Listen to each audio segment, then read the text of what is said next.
Italy is a very beautiful country, and I remember being in this church and gazing at the ceiling and the frescoes and being wondrous about the wonderful draping on the saints. And I think that's where my first idea of first connection with texture, a textile.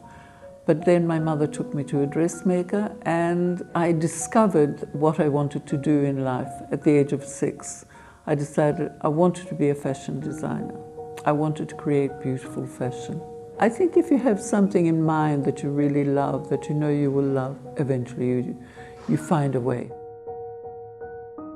Women's role in society has changed enormously. It was unusual for a woman to want to start her own business. In fact, in the public sector, if you got married, you had to leave your job. Things changed dramatically from mid-60s, which is when I started, and I kind of was really fortunate because I was on the crest of that change the whole time.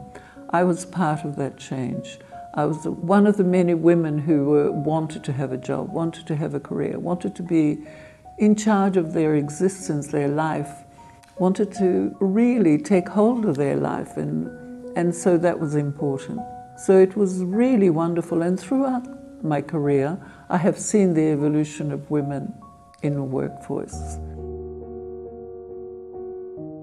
I get a lot of emails from my clients, and they tell me that my product gives them confidence, makes them look beautiful, discover something in themselves that they didn't know. And that is what I always wanted to do. I really believe that women make a wonderful contribution in society, and it's very important for them to feel good about themselves. If you're wearing something that you really like and that you know is bringing out the best in you, you can forget about that item and just get on with life. And that's what I try and do, and I'm told by my clients that that is what in fact, my product does. So that is why I'm still working at this very late point of my life. I've learned to value my own taste. It's a skill that when you've been practicing as long as I have, you develop and you rely upon it. But the skill of really believing in what you do, in the fact that you're good at what you do, is something that doesn't happen immediately. It takes years and years of practice to become confident. But I'm not overconfident.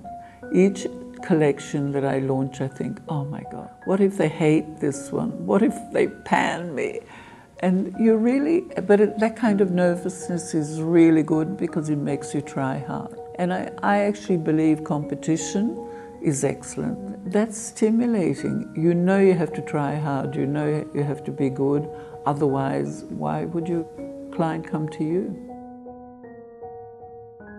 I actually think women have inspired me. I think their drive, their will to achieve. Dame Quentin Bryce, for instance, is inspiration. She's also a friend. And I just think women who have the courage to pursue what they want to pursue and manage so well, they are inspiring.